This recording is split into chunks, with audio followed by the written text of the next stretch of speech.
Gracias, Gerardo, por permitirme estar acá en el grupo. Es más, yo quisiera que eh, colaboráramos más. Lógicamente, seguramente que lo vamos a hacer intercambiando material, impresiones, como este testimonio que me estás contando, del que coincido absolutamente, totalmente, para fortalecernos mutuamente, Muy bien. y Amén. especialmente cuando vamos avanzando hacia la parte final, la recta final, como alguien decía, es como hermanos, ellos, en algún momento, el Espíritu Santo va a obrar más intensamente en ellos, como para que despierten o se duerman del todo y tengan que recurrir a materiales. Es decir, ahí es cuando ellos buscan, porque no van a estar satisfechos consigo mismos si son, como dice el texto de la carta de Juan, si los que han nacido de Dios. Ellos no pecan. Primera de Juan, capítulo 3:9. Eso es un concepto muy importante para tomar en cuenta respecto de lo que significa incluso con la santificación de la última generación, ¿no? Los 144.000. El no pecado. Nacer de nuevo es no pecar. Así el texto es muy Amén. claro con eso. Amén. Si alguien sostiene lo contrario, que se puede y todo este tipo de cosas, no ha nacido. Entonces está en otro redil, está en otro negocio, no en el que Dios nos manda a hacer. Así que esos temas de discusión, ¿no? Incluso este último que me estás contando, que apena, por supuesto, porque cuanto más lo necesitamos ahora. Pero ya la hermana Coy te había dicho que llegará un momento en que los santos tomarán calor del frío, tomarán valor de la cobardía, ¿no? Exacto. Y yo no quiero, digamos, separar, discriminar. Ese tema que hoy voy a charlar y les cuento también a ambos, a los tres, de qué se trata, ¿no?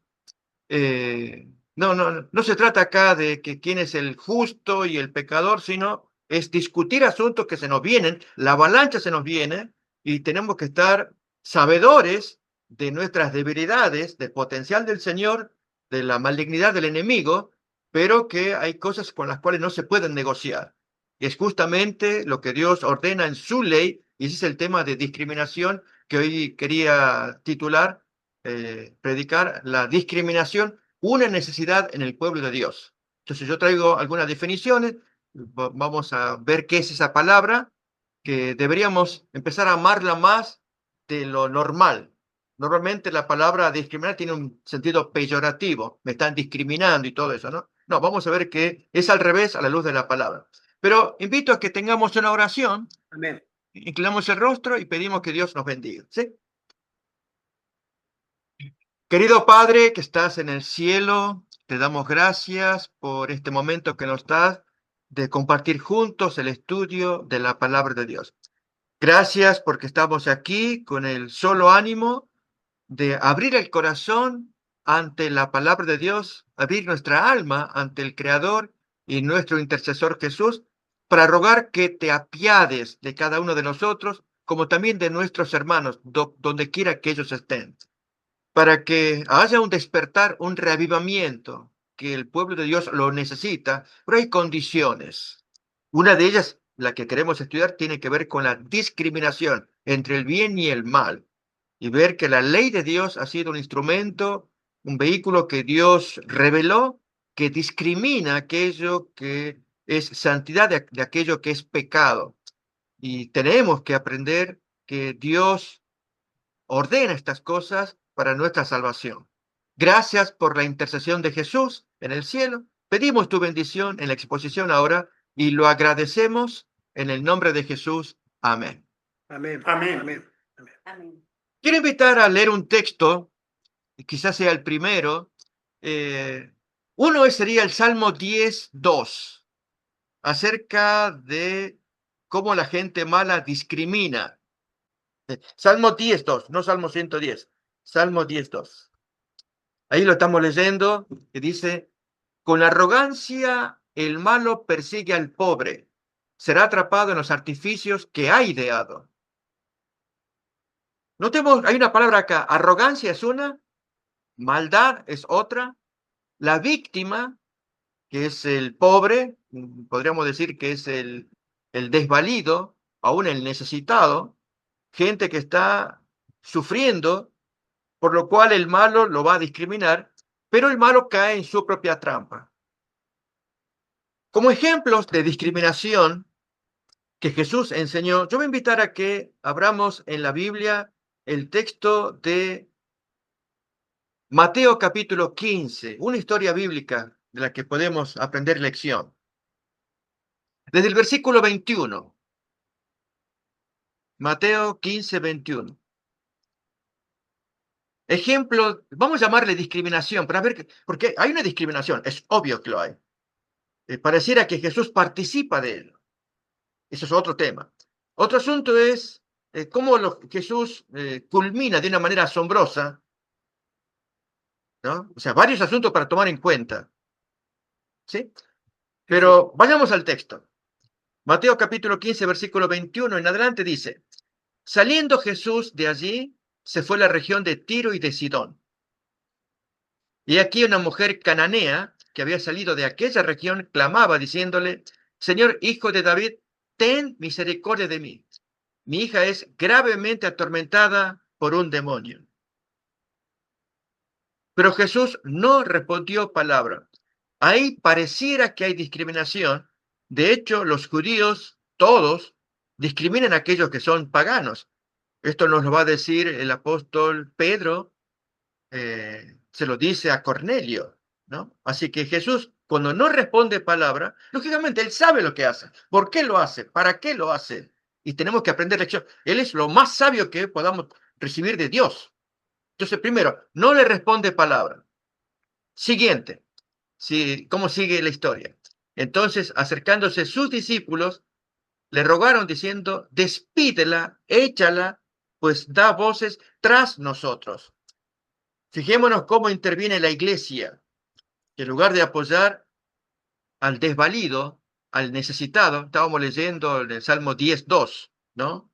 Cómo el malo arrogante trata a aquel que es pobre. Esta es una mujer pobre, absolutamente necesitada. Y la iglesia que debía interceder y decirle al maestro, maestro, mira, hay una pobre mujer allí que está pidiendo, ¿no? Que no sabemos qué será. No, al contrario, échala, grita tras nosotros. Nosotros queremos estar tranquilos. Hemos venido a esta región, no sé para qué, porque esto es zona pagana. Nos salimos de los límites de Israel para estar en Tiro y Sidón. No sé por qué, maestro, tú lo sabes, pero te seguimos. Pero si ya venimos aquí es para descansar, para estar en paz. No, Jesús no fue para eso. La hermana Juan nos dice que él vio este caso y fue hasta él para enseñar una lección. Es lo que queremos aprender. Así que ya estamos viendo que la pobre mujer tiene dos objeciones: el silencio de Jesús y el rechazo de la iglesia de aquellos días. Siguiente versículo. Seguimos avanzando, tratando de entender más profundamente. Él responde a los discípulos, no soy enviado sino a las ovejas perdidas de la casa de Israel. Esto es discriminación. ¿Pero en qué sentido? Ya Mateo capítulo 25, quizás podemos leer el texto, cuando Jesús separa las ovejas y los cabritos. Leamos pues entonces capítulo 25, desde el versículo 34, quizás podemos leer eso. Entonces el rey dirá a los de su derecha. Tal vez leemos un poquito antes, cuando hace la separación entre unos y otros. Y pondrá las ovejas a su derecha y los cabritos a la izquierda. Eso es discriminación. El Señor no acepta que estén juntos. ¿Pero por qué no? Si Dios es amor, ¿por qué no pueden estar juntos? Es que Dios invita a que participen de su naturaleza. Entonces, cuando vamos entendiendo qué es discriminar, ya en un momento más vamos a leer una definición de la Real Academia de lo que es discriminar. Es separar, es tratar en forma diferente una cosa de otra. Y si Dios trata diferente a una oveja de un cabrito, por algo es. De hecho, en lo que el Señor presenta acá, Él dice por qué hace la separación. Vamos a leer el versículo 34 ahora. Venid, bendito de mi Padre, heredad del reino preparado para vosotros desde la fundación del mundo. Porque tuve hambre y me disteis de comer. Tuve sed y me diste de beber, etc. ¿Y por qué no acepta a los cabritos? Exactamente por lo contrario. Yo tuve hambre y ustedes no me dieron de comer. Entonces, para formar parte del redil del Señor, tenemos que tener la naturaleza de Cristo. Él es el Cordero de Dios y actuar como tal. Si uno no actúa, no lo siente, se autodiscrimina, se separa, porque Dios le puede dar la gracia, le da el poder, tiene que nacer de nuevo. Vamos a leer ese texto. Primera de Juan, capítulo 3, versículo 9. Nacer de nuevo y no pecar. Es un texto precioso. Deberíamos enfatizarlo más y más a medida que nos acercamos al fin. 3. Primera de Juan 3:9, muy clarito allí dice: todo aquel que es nacido de Dios no practica el pecado, porque la simiente, que es Cristo, la simiente de Dios, permanece en él y no puede pecar, porque ha nacido de Dios. No, pero es imposible. Nadie puede no pecar. No, el texto me está diciendo que si ha nacido de Dios, o por ejemplo el texto de Juan ahora, el Evangelio de Juan capítulo 1, versículo 12 y 13, el privilegio que Dios nos da de formar parte de su redil de corderos y dejar los cabritos. Mas a todos los que le recibieron, a los que creen en su nombre, les dio potestad de ser hechos hijos de Dios, los cuales no son engendrados como el resto de la gente, de sangre, de voluntad de carne, de voluntad de varón. Son engendrados de Dios. Ese es el privilegio, porque han creído en su nombre y por lo tanto se les da potestad de ser hechos hijos de Dios, nacidos de Dios, para que la simiente de Dios more en él y ya no cometa pecado. Entonces, vivamos con esa promesa.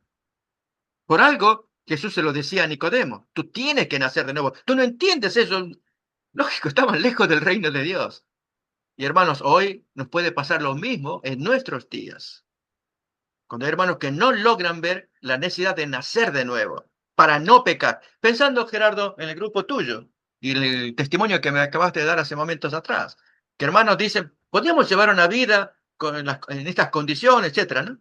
Pero hermanos, si el texto dice que si has nacido de Dios no puedes pecar, no, pero es imposible, le estás contradiciendo al Señor. ¿Por qué no acomoda tu cabeza para entender qué dice y hacerle caso al Señor?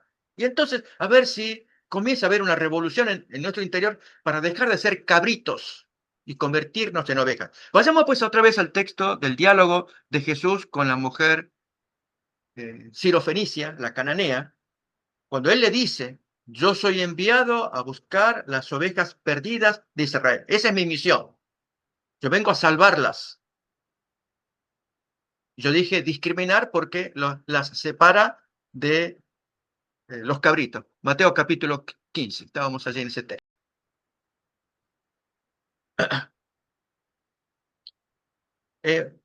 Leemos otra vez el versículo 24. Dice: él respondiendo dijo: no soy enviado sino a las ovejas perdidas de la casa de Israel. Entonces ella vino y se postró delante de él. Así que notemos, eso es fe. Y se venía por atrás. Los discípulos decían: quítala porque grita tras nosotros. Y ahora ella se pone delante. Le interrumpe el paso. Como solemos decir, no pasará sino sobre mi cadáver. O sea, está tan firme, tan... ella había escuchado fama del maestro. No lo conocía, obviamente, pero sabía que era una persona buena. Y no era tan racista como los judíos lo eran. Discriminador, que esos odian a los extranjeros. Si esta persona es buena y sana, predica y enseña según llega la fama, pues que me ayude.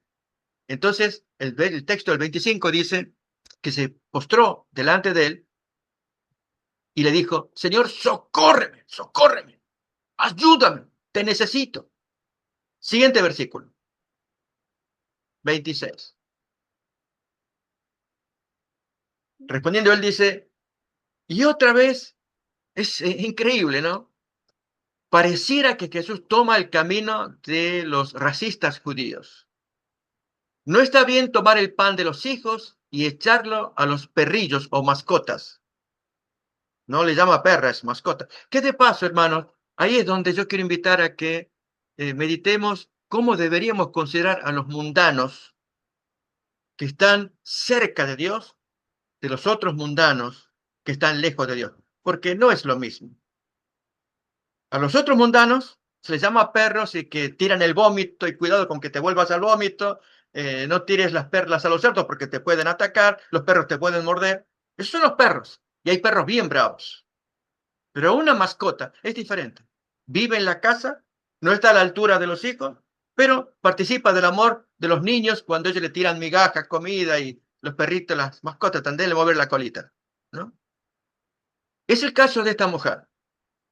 Porque si fuera como Caifás y toda aquella gente incrédula, son perros, no son mascotas.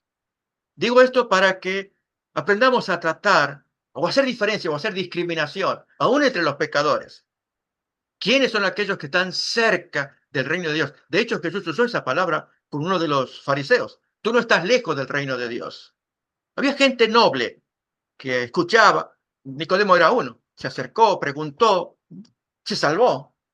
Justamente por eso, porque era una mascota que necesitaba más luz. Pero hay otros perros salvajes que no, se cierran, a los cuales no se les puede tirar perlas como a los cerdos, ¿no? Interesante. Entonces, nuevamente, cuando Jesús dice, no está bien echar el pan a los perrillos, la mujer responde, y esa parte también es muy agradable. Toma la palabra de Jesús y vuelca el argumento, lo vuelve y gana allí la fricción. Vamos a leer entonces el texto. Sí, señor, pero aún los perrillos comen de las migajas que caen de la mesa de sus amos. Siguiente versículo. Oh, mujer, qué grande que es tu fe. Hágase contigo como quieres. Y su hija fue sanada desde aquella hora. Y entonces aprende una lección. Ella era una oveja perdida de Israel, porque se le dio la bendición, demostró que era oveja, no cabrito. Ella forma parte dentro del mundo gentil de que son parte del rebaño de Dios. Eso es lo que importa. Por eso Jesús se fue hasta allá, para enseñarle a los discípulos que había que trabajar por los gentiles también. Pero gentiles como ellos, que están dispuestos, abiertos, que quieren escuchar, que quieren aprender, como Cornelio, y aquellos que no quieren, pues como Jesús dijo, ustedes vayan, prediquen, si los reciben, ustedes predican. Si no los reciben, sálganse y sacudan los pies, los zapatos. Conocemos esos textos y ya nuestra mente va acomodando las ideas, que es lo que importa. Entonces, en este primer ejemplo de supuesta discriminación, podemos imaginarnos a los discípulos cómo quedaron mal parados. Si analizamos cada uno de los hechos, fueron tres al menos. Primero, Jesús no responde palabra. Segundo, él dice que solamente va a ministrar a las ovejas perdidas de Israel. Y tercero, que no está bien darle el pan a los perrillos. En tres ocasiones. Y en las tres, los discípulos seguramente habrán dicho, este es nuestro maestro, este es, así se habla, así se dice. Y cuando él le da el beneficio, se dio vuelta a todo. E incluso felicitó la fe de la mujer. Así lo hizo con otro pagano también. Nos acordamos con el centurión de Lucas capítulo 7. No he visto tanta fe de ese centurión que se fue a decirle, no, no soy digno de que entres en mi casa. Ejemplos bíblicos que afloran en la mente. El Señor encontraba fe en las ovejas perdidas fuera de Israel. Eran ovejas también. Yo voy a invitar ahora que, con este primer ejemplo de lo que es discriminación, pero una discriminación diferente del concepto popular. Quizás voy a invitar a que miremos la definición del diccionario de la Real Academia, ¿no? De la palabra discriminar, ¿no? Allí dice, tiene dos acepciones. La primera dice seleccionar excluyendo. Entonces, trae sinónimos. Marginar, excluir, segregar, separar, distanciar. Esa es una definición. La segunda, dar trato desigual. Yo más bien sugeriría diferente. Es lo mismo, ¿no? A una persona o colectividad por motivos raciales, religiosos, políticos, de sexo, de edad, de condición física o mental, etcétera. Dar un trato diferente. Y luego entonces pone como sinónimo diferenciar, distinguir, discernir. Hacer diferencia entre una cosa y otra. O sea, habría una discriminación buena y otra que no lo es. Buena la que hizo el maestro.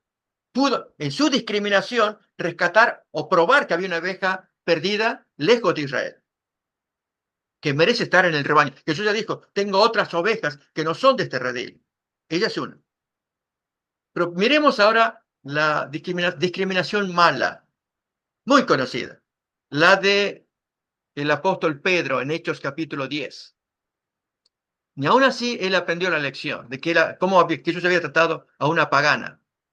Y Pedro era ya discípulo.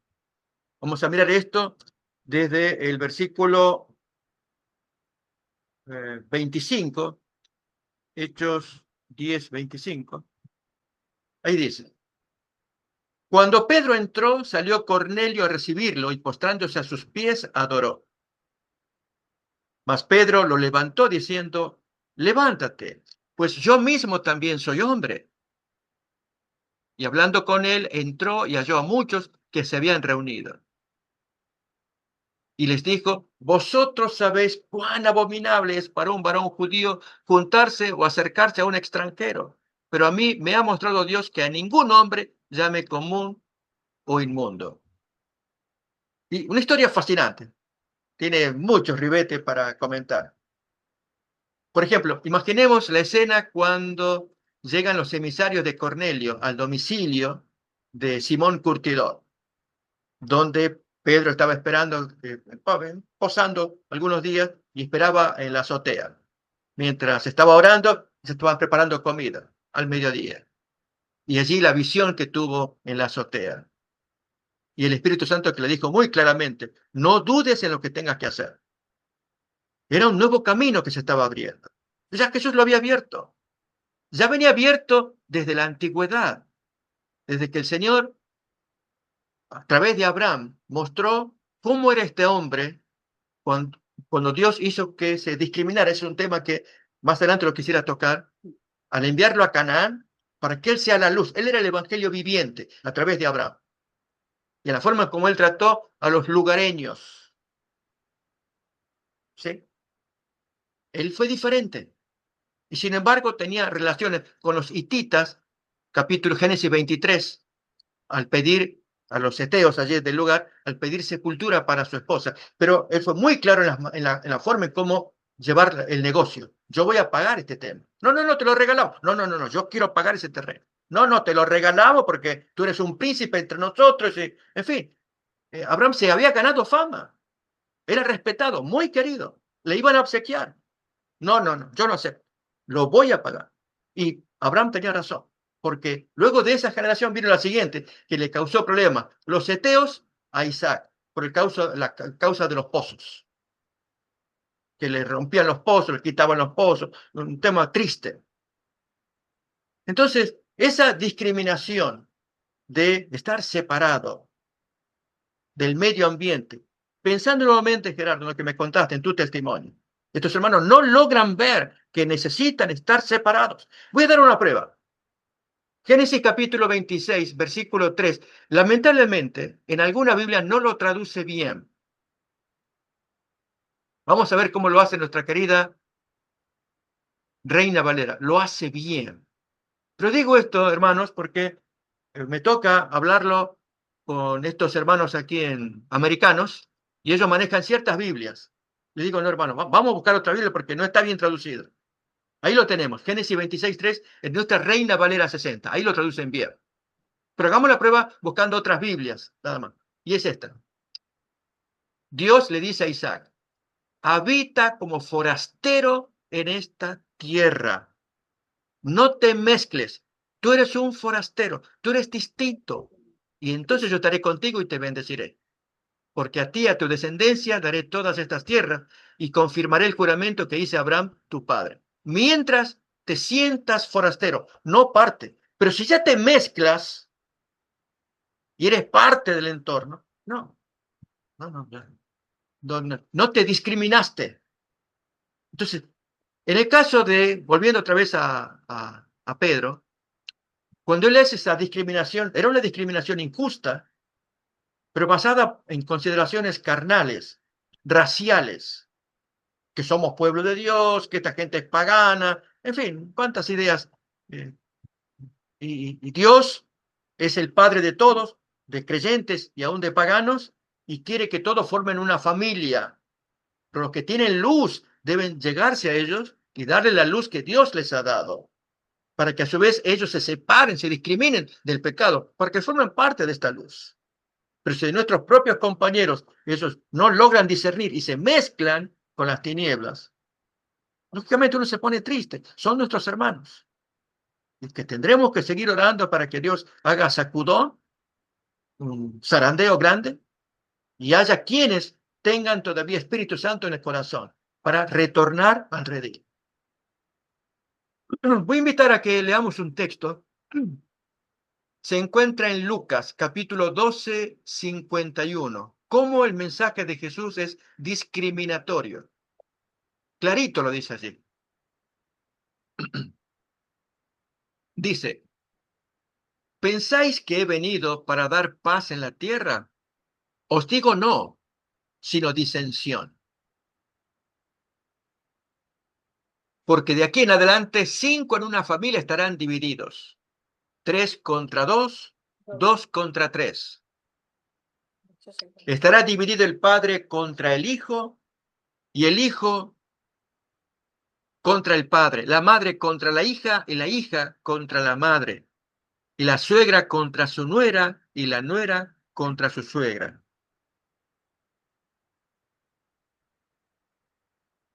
El maestro quiere enseñarnos de todas maneras. ¿Cómo es su mensaje? Su mensaje va a dividir, rasga. Es luz que rasga en las tinieblas. Y allí cuando dice que en una familia de 5, 2 contra 3, 3 contra 2, obviamente es la luz y las tinieblas, no que necesariamente el mensaje de Jesús venga a dividir de por sí.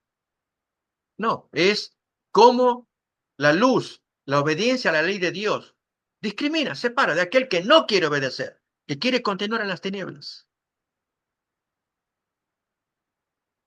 Entonces, pensando en estos conceptos, yo quería hablar, Gerardo, tal vez no lo vamos a mostrar en documentos. En su momento quiero contigo, con el grupo allí contigo, aunque seamos pocos.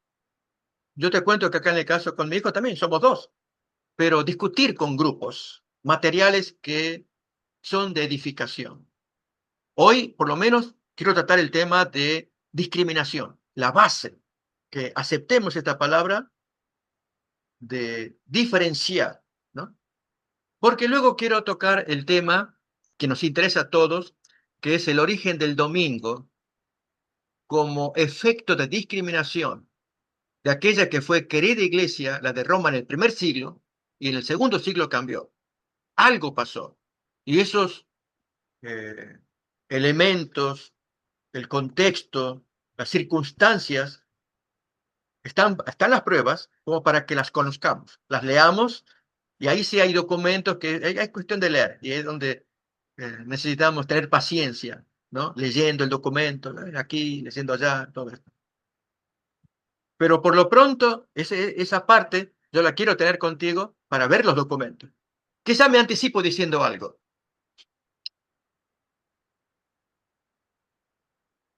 Si el origen del domingo se sitúa en el primer siglo o en el segundo, ¿se ocurrió en Jerusalén o ocurrió fuera de Jerusalén en el segundo siglo? Si vino de parte de los apóstoles, ¿es Jesús en el primer siglo? ¿O de parte de los posapostólicos, de la primer siglo? En este caso, Roma. Ese es el tema. Y al discutir esta primera parte de que se ocurrió en el primer siglo, los argumentos que se usan, que suelen ser muy comunes, textos bíblicos como Hechos capítulo 27 es uno, Primera de Corintios capítulo 16, 2 es otro, Romanos capítulo 14, versículo 5 es otro, y especialmente Apocalipsis 1:10, el día del Señor. En los otros que se habla del primer día de la semana.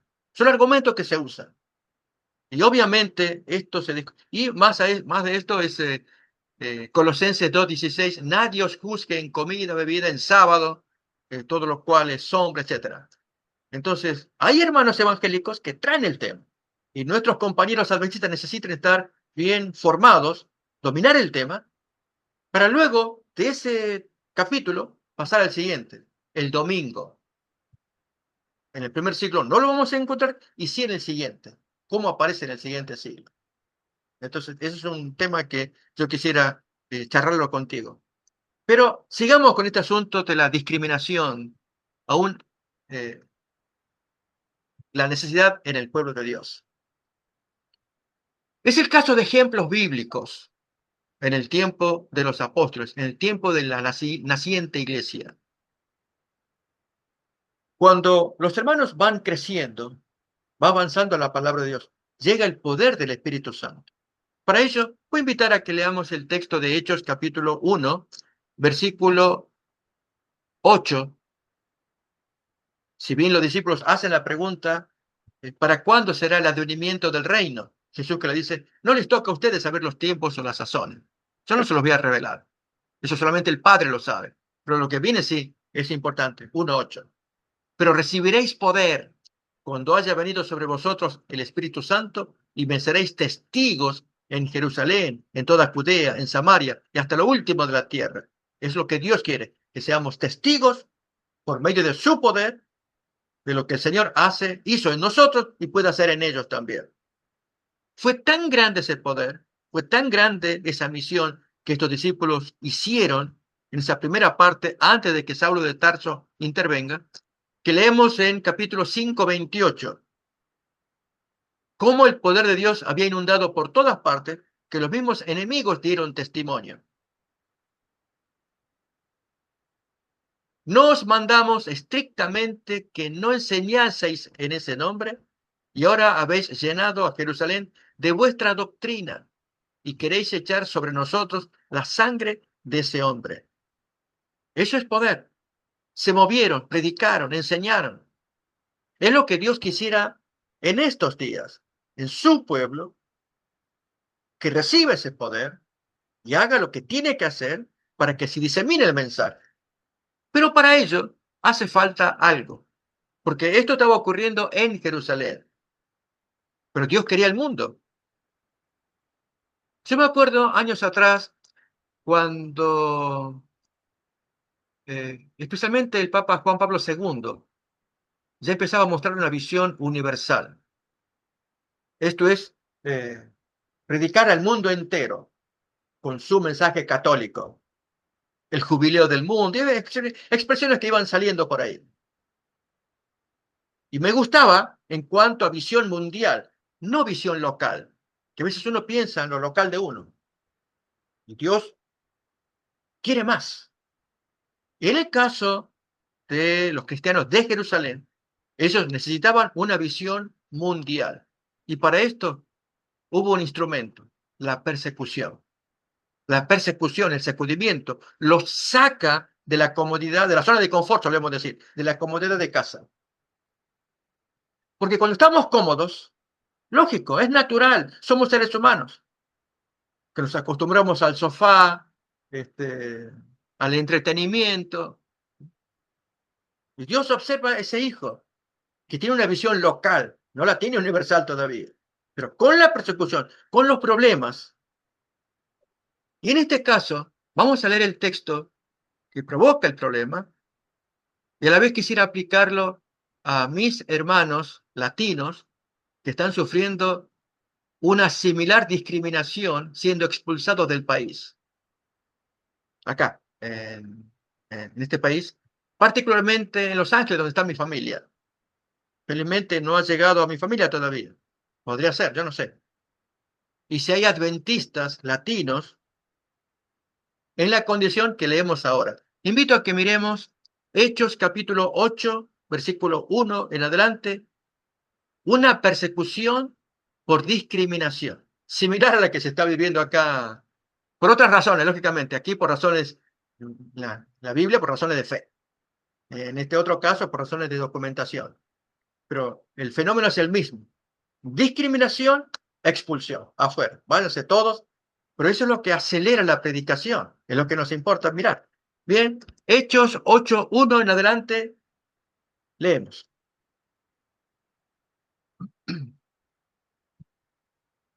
Y Saulo consentía en su muerte.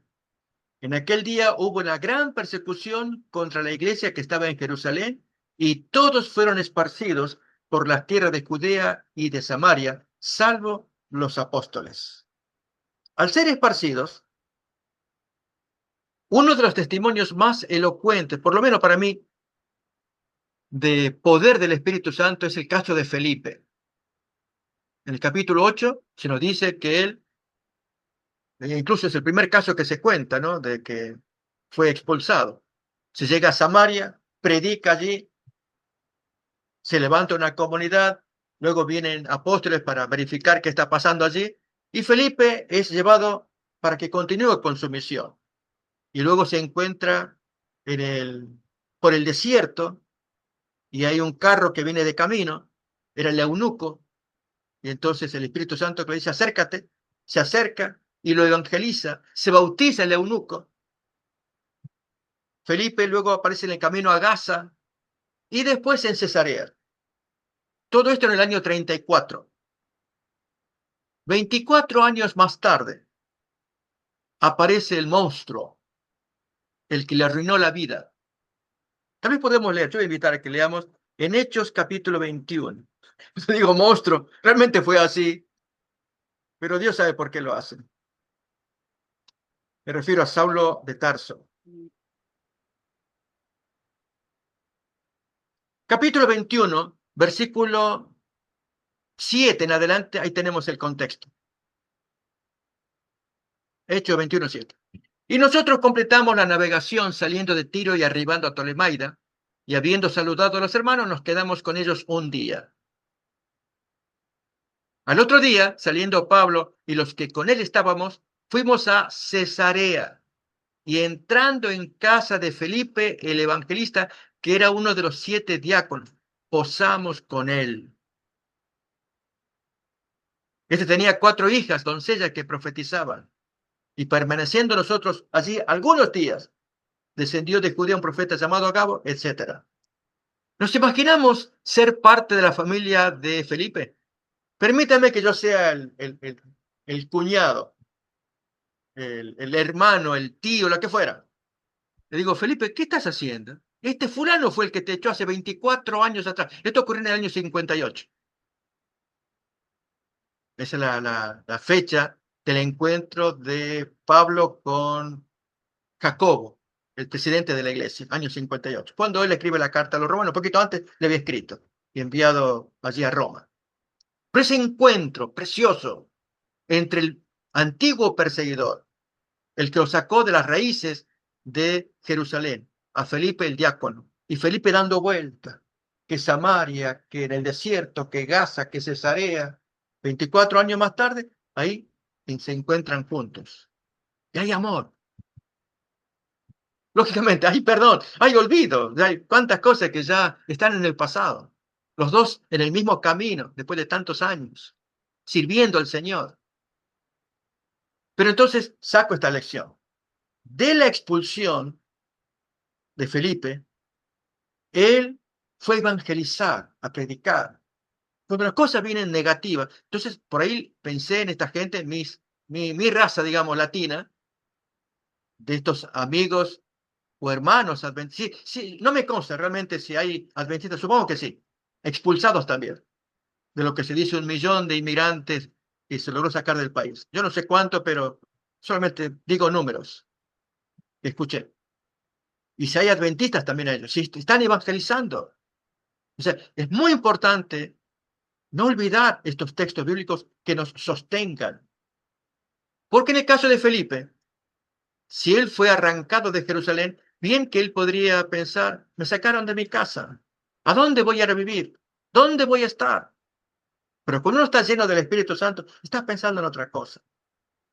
Y Dios lo va a ir prosperando, lo va a ir guiando. Finalmente se acomodan las cosas, se acomoda la carga en el camino, al final del tiempo.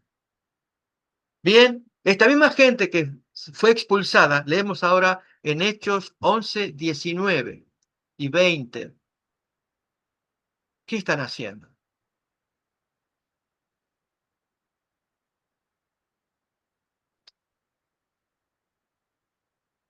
Ahora bien, los que habían sido esparcidos a causa de la persecución que hubo con motivo de Esteban, pasaron hasta Fenicia, Chipre y Antioquía, no hablando a nadie la palabra, sino solo a los judíos. Ellos, estos judíos valientes, predicadores, no se mezclaban con gentiles, conservaban los rasgos de su raza, no mezclarse con los paganos. Pero el versículo 20 da un avance muy bonito. Pero había entre ellos unos varones de Chipre y de Cirene, los cuales cuando entraron en Antioquía hablaron también a los griegos, anunciando el evangelio del Señor Jesús. Y lo que viene ahora,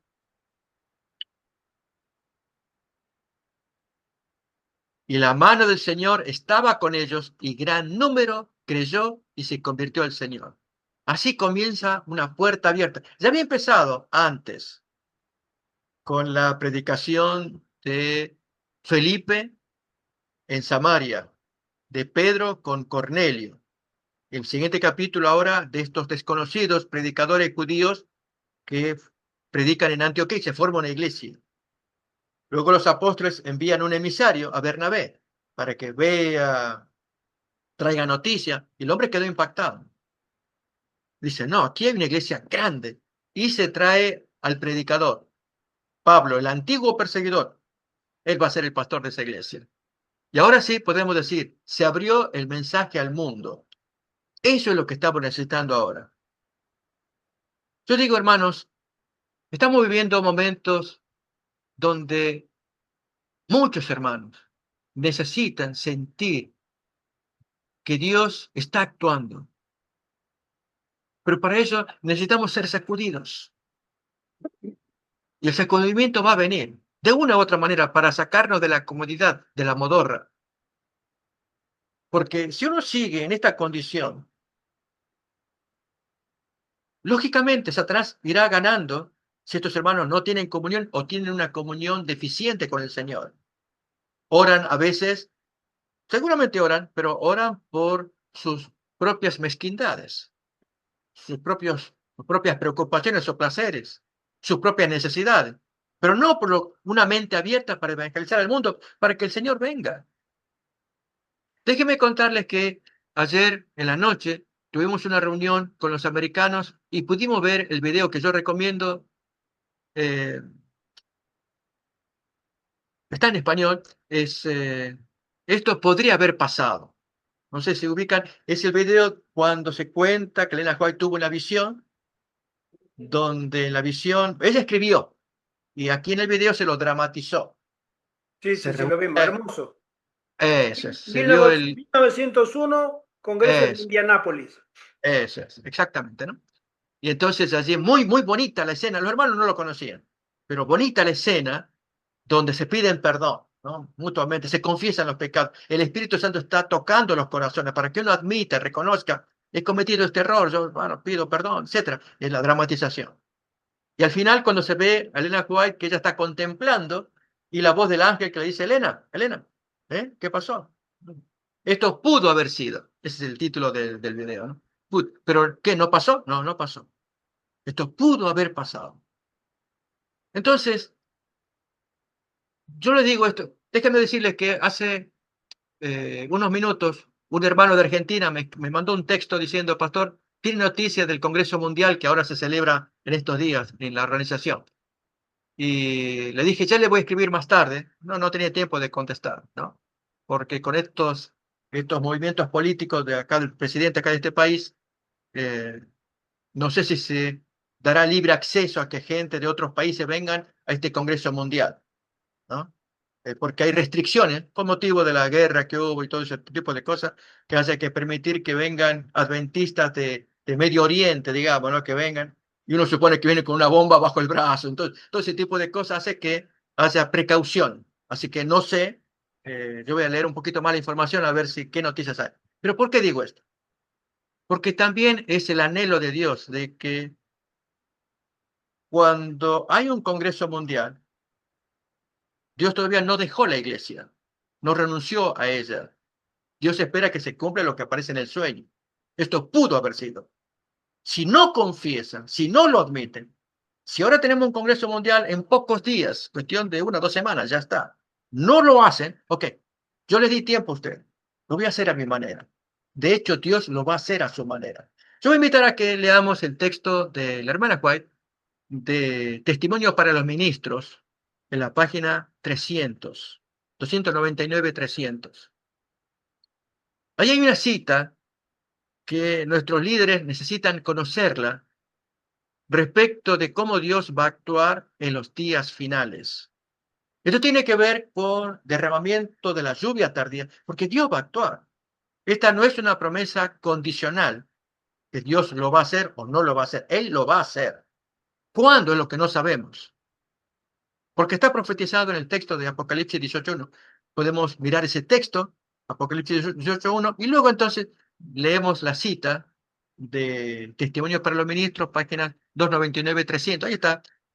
Vamos a leer e interpretar también. Pero antes leemos Apocalipsis capítulo 18, versículo 1, que dice, 1 en adelante. Después de esto vi a otro ángel descender del cielo con gran poder, y la tierra fue alumbrada con su gloria. Y clamó con voz potente diciendo, ha caído la gran Babilonia. Esto tiene que ver con el fuerte clamor, ¿eh? Así que primero es la lluvia tardía, el poder que baja del cielo, representado por la luz que baja, y luego la consiguiente predicación. Ha caído la gran Babilonia, se ha hecho habitación de demonios, y guarida de todo espíritu inmundo, y albergue de toda ave inmunda y aborrecible, porque todas las naciones han bebido del vino del furor de su fornicación, y los reyes de la tierra han fornicado con ella, y los mercaderes de la tierra se han enriquecido de la potencia de sus deleites.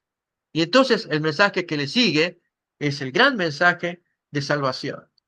Salid de ella, pueblo mío, para que no seáis partícipes de sus pecados, ni recibáis parte de sus plagas, porque sus pecados ya han llegado al cielo, han colmado, y Dios se ha acordado de sus maldades. Y Elena White nos aclara que ese colmo, los pecados que colman la paciencia de Dios, tiene que ver con la ley dominical. Cuando legislan en la tierra, eso ya es el colmo. O sea, Dios no lo pasa más. Eso está en los eventos de los últimos días, en la cita al respecto. Así que esto se va a cumplir. Dios ya se cansó, pero su pueblo es el tema, nosotros. Entonces, vamos a mirar la cita de Testimonio para los Ministros. Ahí lo podemos leer, lo tenemos ahí en pantalla. A menos que los que puedan ayudar en tal parte, no da el lugar, no importa, a menos que ellos despierten y comprendan cuál es su deber, no reconocerán la obra de Dios cuando se oiga el fuerte clamor del tercer ángel, refiriéndose al cuarto ángel.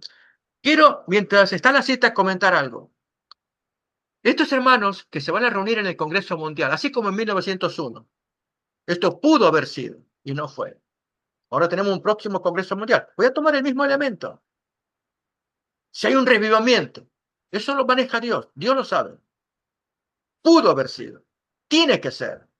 Háganlo. Ustedes no lo hacen, lo voy a hacer a mi manera. Lo vamos a leer a continuación. ¿eh? Sobre todo, que abren la mente para reconocer cómo Dios actúa, porque Dios puede actuar de un modo en que el hombre no lo puede entender. Dice, a menos que los que pueden ayudar despierten y comprendan cuál es su deber, no reconocerán la obra de Dios cuando se oiga el fuerte clamor del tercer ángel. Cuando resplandezca la luz para iluminar la tierra, en lugar de venir en ayuda del Señor, desearán frenar la obra para que se conforme a sus propias ideas estrechas. Tristísimo que haya líderes, porque ahí, al hablar de frenar está hablando de líderes, con ideas estrechas, que no disciernen. Sigue más. permítame decirle que el Señor actuará en esa etapa final de la obra en una forma muy diferente de la acostumbrada, contraria a todos los planes humanos. Habrá entre nosotros personas que siempre querrán controlar la obra de Dios y dictar hasta los movimientos que deberán hacerse cuando la obra avance bajo la dirección de ese ángel, el cuarto, que se une al tercero para dar el mensaje que ha de ser comunicado al mundo. Dios empleará formas y medios que nos permitirán ver que Él está tomando las riendas en sus propias manos. Los obreros se sorprenderán por los medios sencillos que utilizará para realizar y perfeccionar su obra en justicia. Una cita preciosa donde habla muy claramente de los días finales y cómo estos hermanos que podrían haber colaborado, venir en ayuda, pero porque no se despertaron, ellos no disciernen y por causa de sus propias ideas estrechas frenan, hacen que no salga la voz. Y entonces va a aparecer lo que leemos allí: salid de ella, pueblo mío, para que no seáis partícipe de sus pecados, ni recibáis parte de sus plagas. Saben, estaba leyendo eh, algunas citas. Una se encuentra en eh, Eventos del tiempo final, un libro que, un conjunto de cartas y manuscritos, no eventos de los últimos días. Este es otro evento del tiempo final. Conocido libro también, acerca de los obreros de la 11ª hora. Está interesante que menciona a los jóvenes. Cuando hubo hermanos que dejaron ya, hermanos que apostatan o no están a la altura de la santificación de la verdad, Dios pondrá jóvenes, una juventud. Los obreros, y ella pone la palabra obreros de la 11ª hora. O sea, ocupan el lugar. Jóvenes que estaban consagrados, pero por respeto a los mayores, son ellos los que tienen que hablar, son ellos los que tienen que predicar. Nosotros apoyamos, pero ellos salen a la palestra, los jóvenes. Oh, hermanos, tendremos sorpresa que ni imaginamos para que se cumpla esta porción. Salgan, salgan. Ahora viene una destrucción grande. Entonces, ¿cómo podremos discernir esto si estamos mezclados con el mundo? Todos estos textos bíblicos nos tienen que ayudar a entender. Y ese es el ánimo que me persigue a mí y seguramente a ustedes también, de que nuestros compañeros logren ver. Y así yo te animo, Gerardo, a que ustedes perseveren en sus oraciones, en sus esfuerzos, por el bien de ellos, Amén. Amén. de que ellos despierten, porque Dios los ama. El castigo va a ser muy grande para ellos que, habiendo tenido luz, la desprecian, y al final haya gente como estos obreros de la 11ª hora, predicadores, y aún gente de afuera que van llenando el vacío. Imaginemos en el caso de cuando Jesús moría en la cruz. Ninguno ayudó, pero hubo gente del bando opuesto que sí ayudaron. José de Arimatea y Nicodemo. Ellos sí colaboraron en el momento que más necesario era de enterrar el cadáver. Ahí aparecieron y se confesaron cristianos. Hoy, en nuestros días, lo mismo. Dios va a usar gente del otro bando para que hagan lo que los de este bando debían haber hecho, pero no lo hicieron. Voy a seguir invitando a mirar más textos bíblicos acerca de la necesidad de que nos mantengamos consagrados, ¿no? Es el caso de la historia de Simón el Mago, que puede ilustrar el caso de un creyente que no se ha discriminado del mundo. Para ello abrimos Hechos capítulo 8, esta historia, la experiencia que Felipe tuvo en esa comunidad y la aceptación de este hombre mundano, Simón el Mago. Leo entonces Hechos capítulo 8.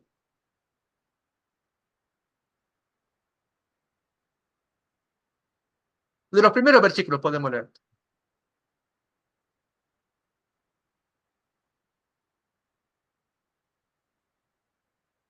Dice, el versículo 2, ya leímos el 1, ¿no? Leemos el 2. Y hombres piadosos llevaron a enterrar a Esteban e hicieron gran llanto sobre él. Y Saulo asolaba la iglesia y entrando casa por casa, arrastraba a hombres y a mujeres y los entregaba en la cárcel. Pero los que fueron esparcidos iban por todas partes anunciando el evangelio, entre ellos Felipe. Bajó a la ciudad de Samaria y predicaba a Cristo.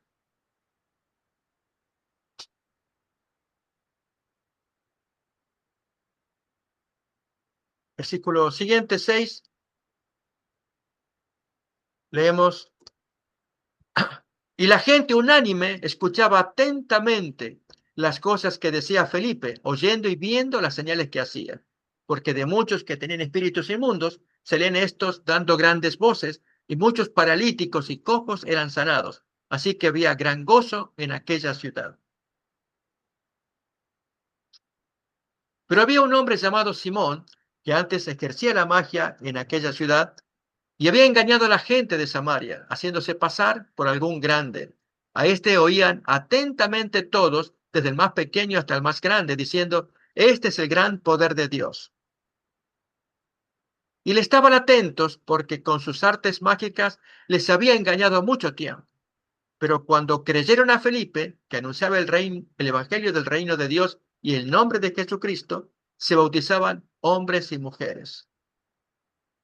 También creyó Simón mismo, y habiéndose bautizado, estaba siempre con Felipe, y viendo las señales y grandes milagros que se hacían, estaba atónito.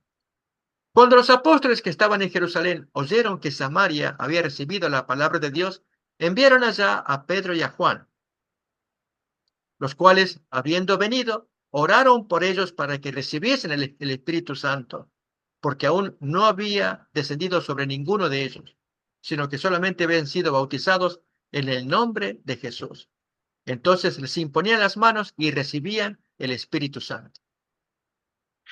Cuando vio Simón que por la imposición de las manos de los apóstoles se daba el Espíritu Santo, él ofreció dinero, diciendo, dadme también a mí este poder, para que cualquiera a quien yo impusiere las manos reciba el Espíritu Santo. Entonces Pedro dice, tu dinero perezca contigo porque has pensado que el don de Dios se obtiene con dinero. No tienes tu parte ni arte en este asunto, porque tu corazón no es recto delante de Dios. Arrepiéntete, pues, de esta tu maldad y ruega a Dios si quizás te sea perdonado el pensamiento de tu corazón.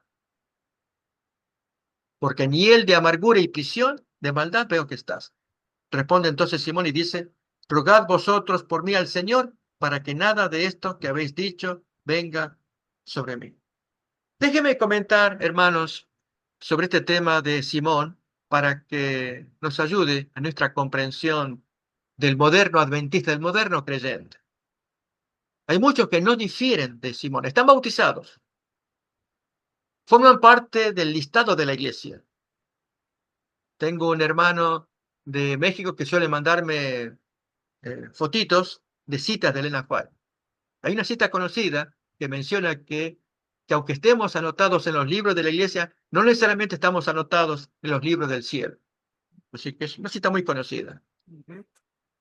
En el caso de estos creyentes que están en Samaria, Simón el mago tenía un lugar especial. Era el compañero, el asistente de Felipe. Lo acompañaba por donde iba y quedaba atónito viendo los milagros que hacía, las señales que hacía. Y entonces esto daba a Simón la sensación de que había poder entre esta gente. Y él quería formar parte de esa comunidad. Pero cuando llegan los apóstoles fue su prueba, su test, la imposición de las manos. Y eso reveló algo. La pregunta es, eh, ¿cómo podríamos describir la maldad de Simón el mago? Pedro dice, tú no tienes ni parte ni suerte acá.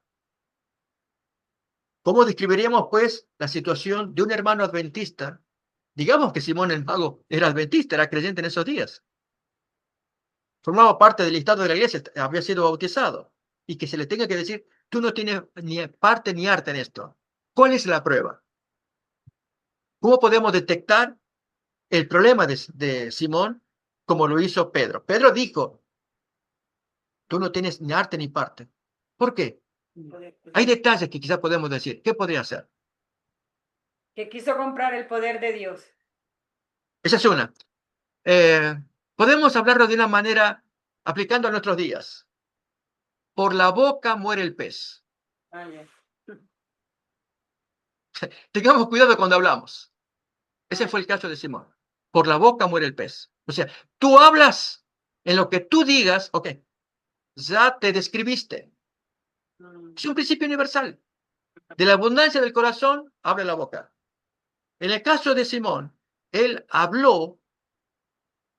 Lógicamente hay gente que puede armar las palabras, o sea, disfrazarlas, enmascararlas y seguir con el corazón oculto, la maldad oculta, pero con bonitas palabras. Así que, pero en el caso de Simón fue directo. El dinero, efectivamente fue eso. Y otro asunto más, hay algo más con eso. Podemos detectar un problema adicional en Simón, además del dinero, hay algo más. Yo creo que el versículo 19 dice, para que cualquiera a quien yo impusiere la mano reciba el Espíritu Santo. ¿Ok? O sea, no puede pensar que a cualquiera que él quisiera recibe el Espíritu Santo. El Espíritu Santo no va para cualquiera. Él lo santo lo convirtió en profano. ¿Ok? ¿Ok? Lo digo de otra manera, lo mismo, pero de otra manera. Quería conservar el antiguo poder de la magia, pero ahora cristiano. Antes tenía poder, por lo cual él hacía los trucos, pero ahora esto es sincero, o sea, esto es real, no es truco, esto es real. La gente se cura, dame ese poder. Yo antes lo hacía, pero engañaba. Ahora no, lo voy a hacer en forma real. O sea, no cambió. Hay un dicho que dice de algunos cristianos que se bautizan, entran al bautisterio diablos secos y salen diablos mojados. O sea, siguen siendo iguales, no han cambiado. Esa es una lección que nos puede dar este Señor. Y es para que hoy lo apliquemos en nuestros días también. No logra discriminar entre el bien y el mal. Si él forma parte de una comunidad cristiana que Felipe inició predicando, se bautizan, forman parte de una comunidad, vienen los apóstoles para confirmar esta comunidad y la confirman con bendición de lo alto, imponiendo las manos y se ve que Dios da la aprobación. Pero este Simón no logró sacarse el Egipto dentro del corazón, su espíritu de poder. Quiero poder. Yo antes lo hacía engañando, ahora con dinero, yo les doy dinero, pero denme algo genuino. Y yo lo voy a ponerse a quien yo quiera, como bien estás diciendo. Entonces, bien dijiste, Gerardo, es para todos. Tiene que nacer del corazón, de darles a todos. No al que porque si yo tengo problemas con alguien, a ese no le voy a dar, porque este me ha ofendido. No, no se trata de eso. Hoy, en nuestra iglesia, necesitamos vernos reflejados en los personajes de la Biblia, en todos. Y especialmente este concepto, discriminación. Separarnos de aquello que Dios quiere que nos separemos, naciendo de nuevo. Al nacer de nuevo, es un mundo nuevo. Pero para ello hacen falta mensajes que enfaticen. Hermano, necesitamos nacer de nuevo. Por eso conté este video de esta gente donde en la dramatización se ve la confesión que hacían uno con otro. Reconocían y Dios aprobaba. Por eso dije yo, espero que en estos días de la sesión mundial, si se celebra, yo espero que sí, también ocurra algo. Y si no, va a ocurrir al modo de Dios. Y lo más probable es que sea de esa manera, de acuerdo a la cita que estamos viendo. ¿No? Gustavo, ¿este congreso se va a hacer en Estados Unidos? Sí, sí. Se va a llevar a cabo adelante en este país. En todo caso, los detalles.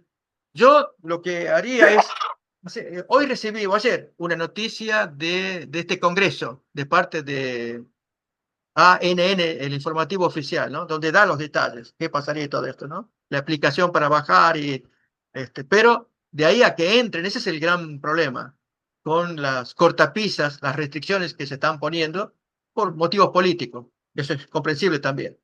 Pero se lleve a cabo o no, de hecho hay quienes dicen, quizás sea el último congreso que tengamos acá en la Tierra. No sé. Yo sé que Ojalá, sería, amén. más bien yo diría que ojalá sea la última oportunidad que Dios le da como 1901. Hagan las cosas como yo quiero que se hagan. Si ustedes no las hacen, lo voy a hacer yo a mi manera. Contraria a todos los planes, leíamos en la cita, donde se verá que Dios tiene el control, la rienda de todo, donde se enfrenta con aquella gente de mente estrecha, líderes, que no lograron discernir, no despertaron a tiempo. Entonces, es grave responsabilidad para esos líderes. Yo sé que hay buena gente, pero hay muchos otros, y especialmente delegados. Por dar ejemplos, cuando hace unos años, hace unos congresos atrás, hubo una moción de parte de hermanos de Holanda que querían alterar la definición de matrimonio, hombre y mujer. Más bien era pareja de dos. Entonces uno ya imagina por dónde esta gente quiere ir, ¿no? Para definir qué es un matrimonio, pareja de dos. No. Entonces, cuando vienen con esas ideas estrechas, carnales, para meterse, infiltrarse, esto tiene que ser claro, tajante.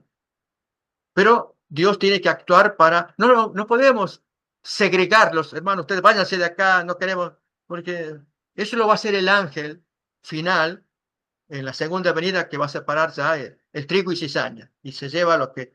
En nuestro caso es hacer que todos, dar mensaje de arrepentimiento para todos. Así hay un cambio de corazón. Y hay quienes no. Y esa gente tiene que ser señalados. Que no existe, no hay chance de parte de Dios para que ellos sean aceptados en la condición de cabritos, dije al comienzo. Amén.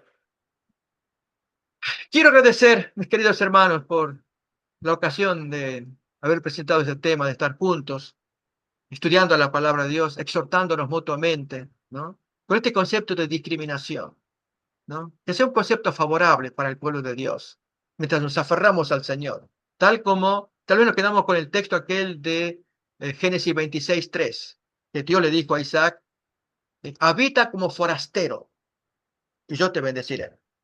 Vive acá como forastero. Si nosotros nos mostramos como tales, como extranjeros, esa es otra expresión que aparece también en Hebreos 11. Quizás vamos a terminar con ese texto de Hebreos 11:13, que es el corolario de lo que es discriminación. 11:13 en adelante.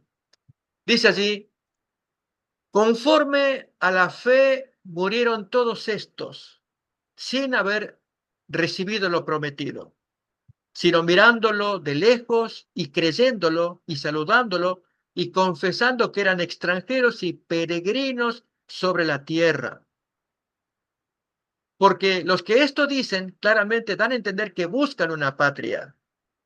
Pues si hubiesen estado pensando en aquella de dónde salieron, en el caso de Abraham, que salió de Ur de los Caldeos, ciertamente tenían tiempo de volver, pero anhelaban una mejor. ¿Acaso la carnal Canaán, la terrenal? No, esto es celestial, por lo cual Dios no se avergüenza de llamarse Dios de ellos porque les ha preparado una ciudad. Entonces, la Canaán era la antesala de la celestial, prepararse acá en la tierra. Y en esta Canaán, a donde Dios quería mandar a Abraham y a toda la descendencia, que se preparen, vivan separados, no se mezclen, practiquen mis leyes, hagan lo que yo les enseño. De hecho, quiero leer otro texto, dije el último, pero a veces uno tiene idea en la cabeza que quiero compartir, es Levítico 18, versículo 1. Pablo lo utiliza en Romanos 10 para hablar de la justicia por la ley, que a veces se malinterpreta creyendo que es algo malo, que es... No, ese fue el error del judío de haber tomado esa justicia por la ley, que texto que vamos a leer, como base de su salvación. Esto forma parte del mensaje de Dios también. Levítico 18, 1 en adelante, leemos así. Habló Jehová a Moisés diciendo, habla a los hijos de Israel y diles, yo soy Jehová vuestro Dios. No haréis como hacen en la tierra de Egipto en la cual morasteis.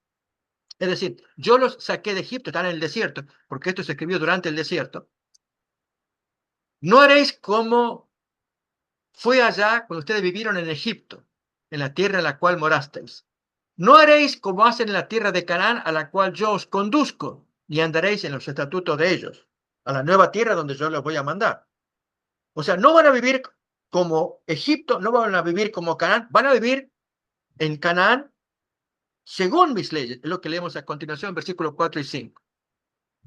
Mis ordenanzas pondréis por obra y mis estatutos guardaréis andando en ellos. Yo Jehová vuestro Dios. Por tanto, guardaréis mis estatutos y ordenanzas, los cuales haciendo el hombre vivirá en ellos. Yo Jehová. O sea, obedeciendo la voluntad de Dios, no siguiendo las costumbres de donde yo los saqué, ni haciendo las costumbres donde yo los voy a mandar, Canaán, los eteos, los amorreos, sino ahí, en el reducto donde yo les voy a hacer, practiquen mis leyes. Eso es prepararlos para la Canaán celestial. A eso se refiere el texto de Hebreos 11:13, que se consideraban extranjeros, peregrinos, esperando la Canaán celestial. Así hoy, hermanos, esta es la exhortación para todos, ¿no? Que aquí estamos de paso, somos extranjeros, no nos podemos mezclar con las prácticas, pensando, Gerardo, en tu testimonio, al comienzo, cuando contaste, entristece, pero es una exhortación para ellos y para nosotros, hermanos. Abramos la cabeza, abramos la mente. Dios quiere que no practiquemos las cosas que se practican acá, para que nos preparemos por la Canaán celestial que nos está esperando, la ciudad que Él está preparando, para que allí se nos lleve. Eso es discriminación. En el buen sentido, es diferenciación, separación, para que Dios tome este pueblo. Pastor, ¿tú crees que la iglesia adventista hoy por hoy está preparada para el enfoque de este concepto que tú acabas de compartirnos? Como nosotros, como la Odisea, porque tú sabes, la Odisea es mucho más la Odisea de lo que nos imaginamos, ¿sí? Lamentablemente, mucho más. Y Babilonia es mucho más Babilonia de lo que también nos imaginamos. O sea, tenemos un vago y escaso concepto de la gravedad de lo que significa vivir en este tiempo del fin y en la condición espiritual que nosotros vivimos como pueblo remanente. Como tú lo dijiste, no estamos a la altura. La hermana White tuvo la última oportunidad de ella recibir viva a nuestro Señor Jesucristo en el Congreso de Indianápolis, pero el ángel le dijo, pasarán muchos años. Y ella entendió, yo voy al descanso. Yo quería recibirlo en vida y ahora me toca morir. Y sin embargo, esa generación tuvo la oportunidad. Creo que nosotros nos estamos acercando a esa misma oportunidad, pero no por el mérito propio, sino por la maldad. En 1888, en 1901, la iglesia pudo haber cumplido las expectativas de la segunda venida de Cristo por mérito propio, es decir, por mérito de haberse santificado, de haber llegado a la medida de santidad. Y Dios hubiera cumplido la promesa. Si se pedían arrepentimiento, si se aceptaban el Espíritu Santo, si ellos daban la medida de pueblo remanente. Y no la dieron. Ahora estamos 100 veces peor. Entonces creo que la medida la dará la maldad del mundo. ¿Sí? Y aquellos que hayan santificado sus vidas, que serán pocos, son los que tendrán ese llamado o esa lluvia del Espíritu Santo que los terminará de santificar para completar la obra. Pero la gran parte de la iglesia adventista, lamentablemente, no está a la altura de la circunstancia que debiéramos nosotros entender por cómo se está dando todo este embrollo de lo que es el final de los tiempos, el ascenso de Estados Unidos, que no lo tenía en su momento Elena de White en su vida. Estados Unidos no era una potencia, no era un regente, hoy lo es y demás.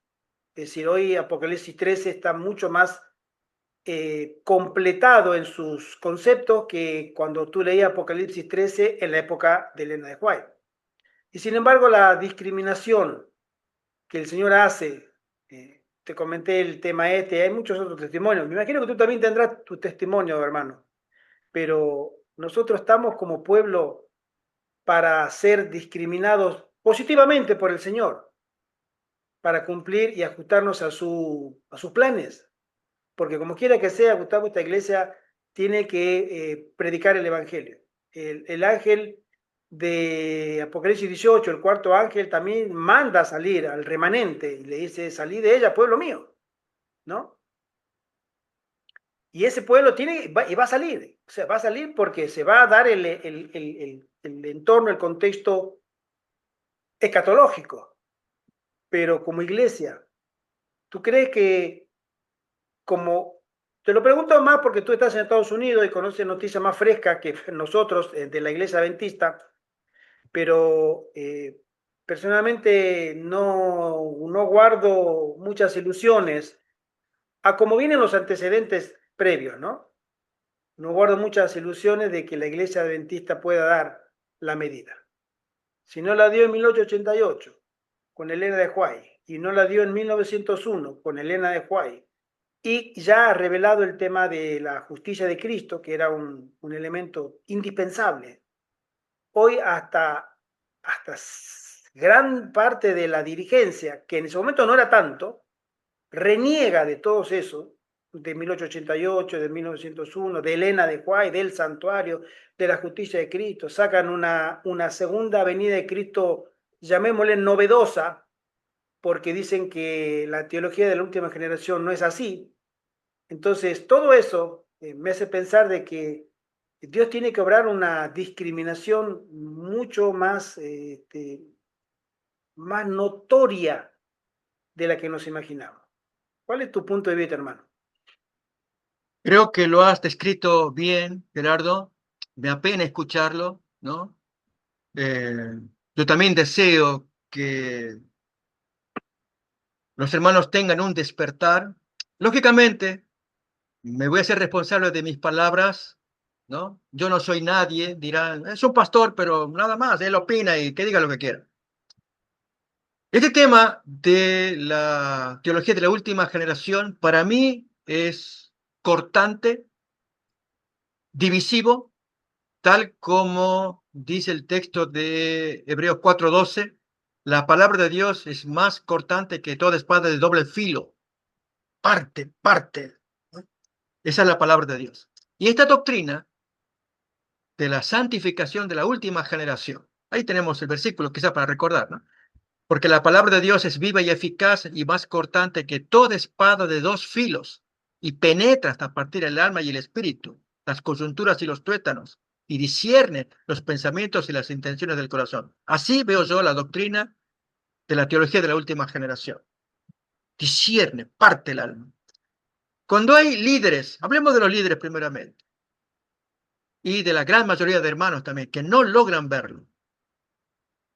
Y en el caso de los hermanos laicos, porque siguen los pensamientos de los líderes, que ellos dicen, no existe tal cosa como de una perfectibilidad o perfección o santidad perfecta de la última generación, no existe tal cosa.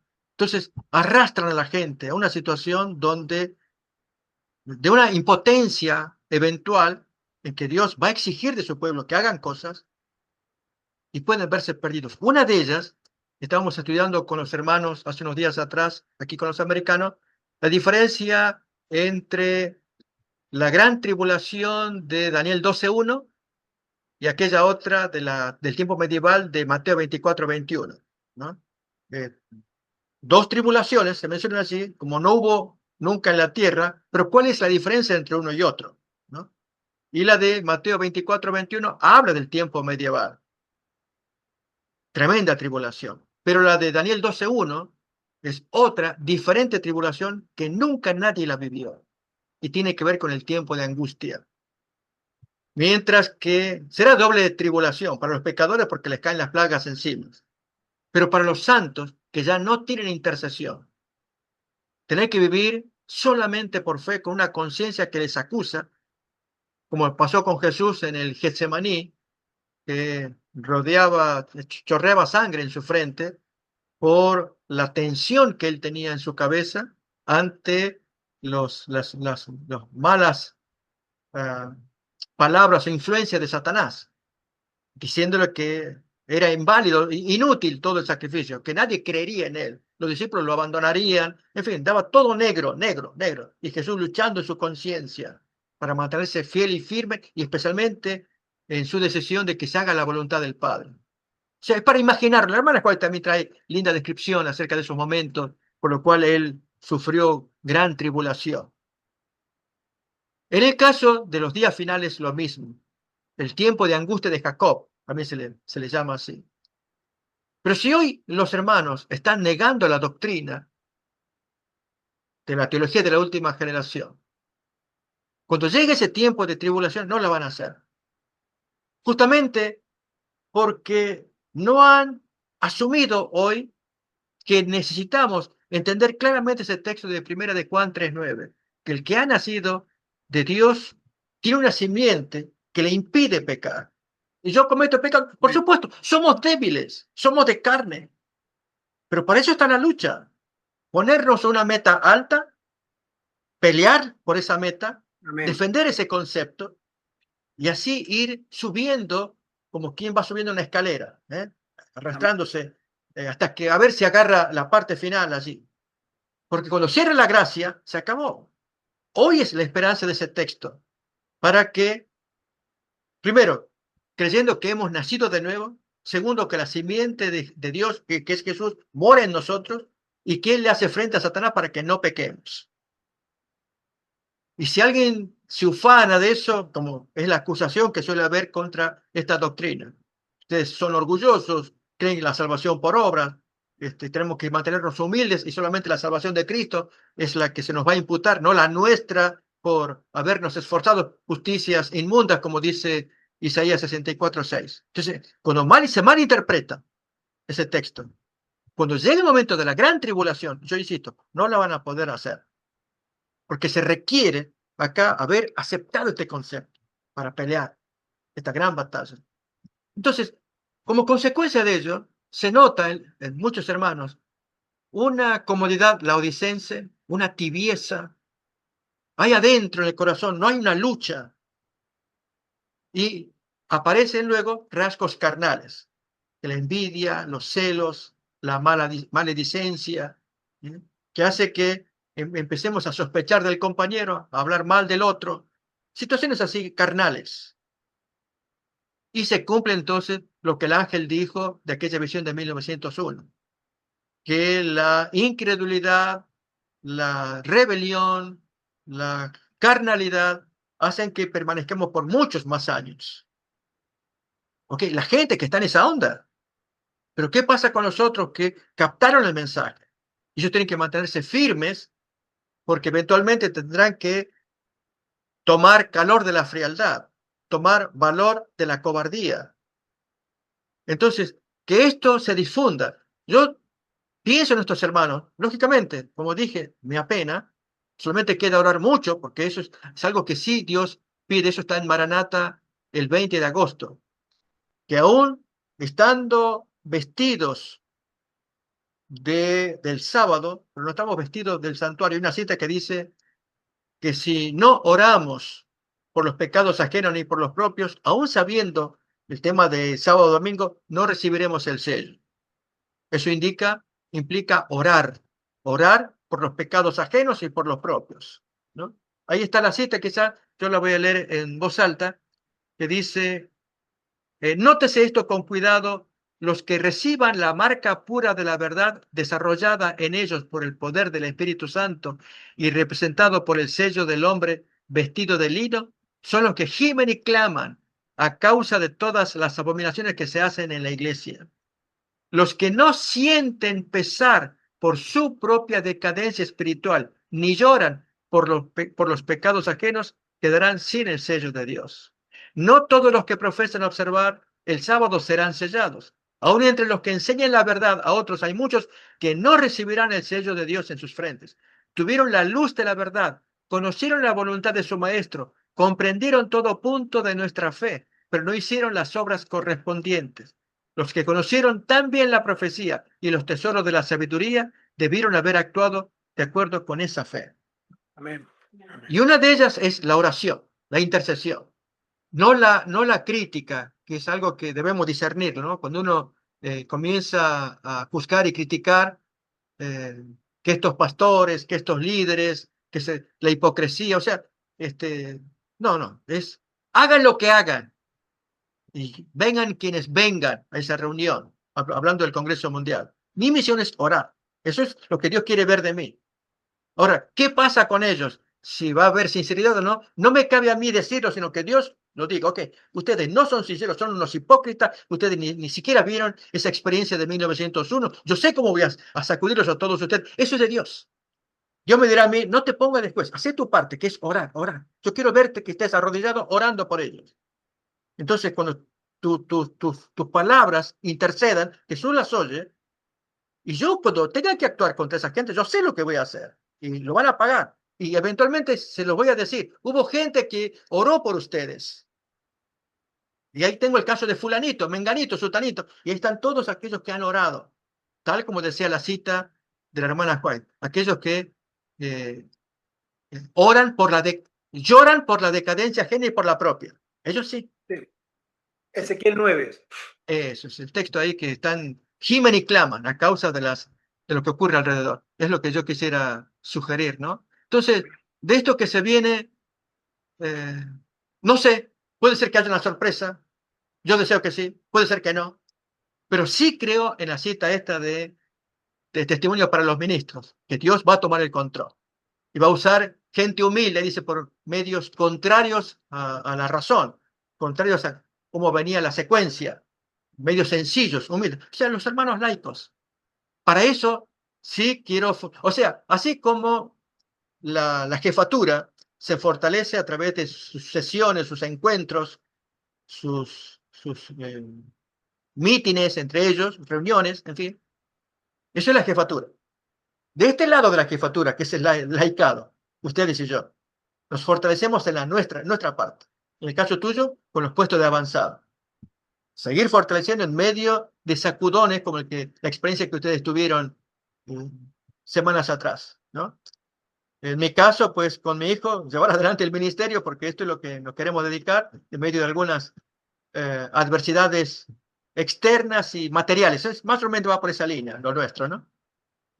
Pero fortalecer nuestra parte del laicado y que Dios utilice las fuerzas que están dispersas para hacer lo que Él tenga que hacer. Cuando Él juzgue desde arriba, ok, ustedes no lo hicieron, lo voy a hacer yo, a mi manera, Amén. de esta manera.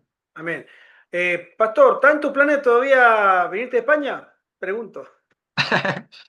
eh, es un tema delicado porque implica con mi hijo, estamos en conversación con él. Así que yo lo que te diría es, quiero seguir predicando. Él y yo estamos muy entusiasmados con eso.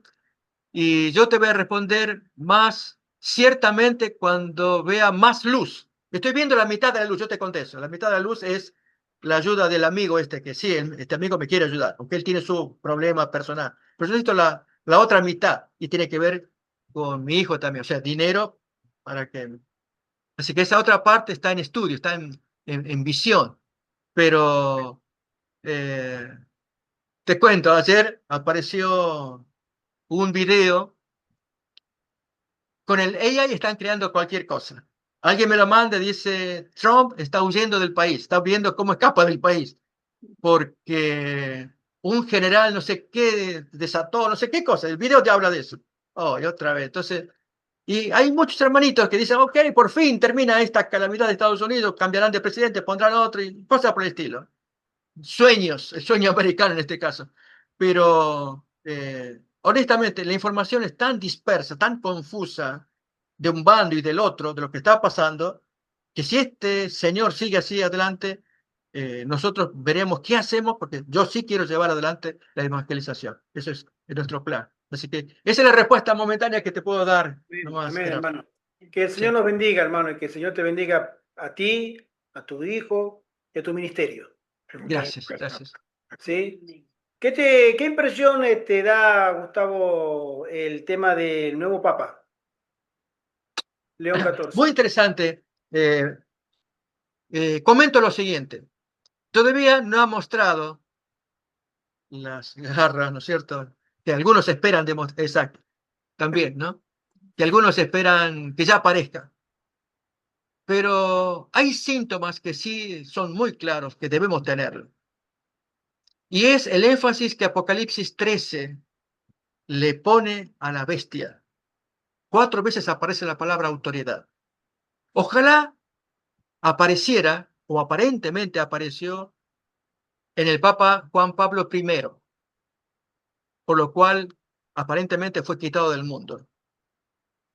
Y es que haya un papa que pueda admitir que se puede cometer error.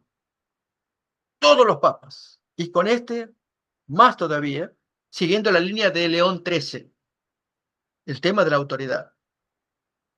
Yo lo que digo a los hermanos es, hermanos, no prestemos tanto atención al domingo del Papa, a la marca de la bestia del Papa, porque la profecía dice que va a ser la imagen de la bestia, la segunda bestia quienes van a promover la marca de la bestia, en honor a la primera bestia. Si queremos saber más de la primera bestia, analicemos lo que le caracteriza a ella. Obviamente la marca de la bestia el domingo lo pondrá la imagen, según Apocalipsis 13. Entonces, eso va a significar que la segunda bestia, Estados Unidos, y la imagen, la unión de Estado e Iglesia de Estados Unidos y alrededor del mundo, van a imponer el domingo. Esa es la interpretación que tenemos.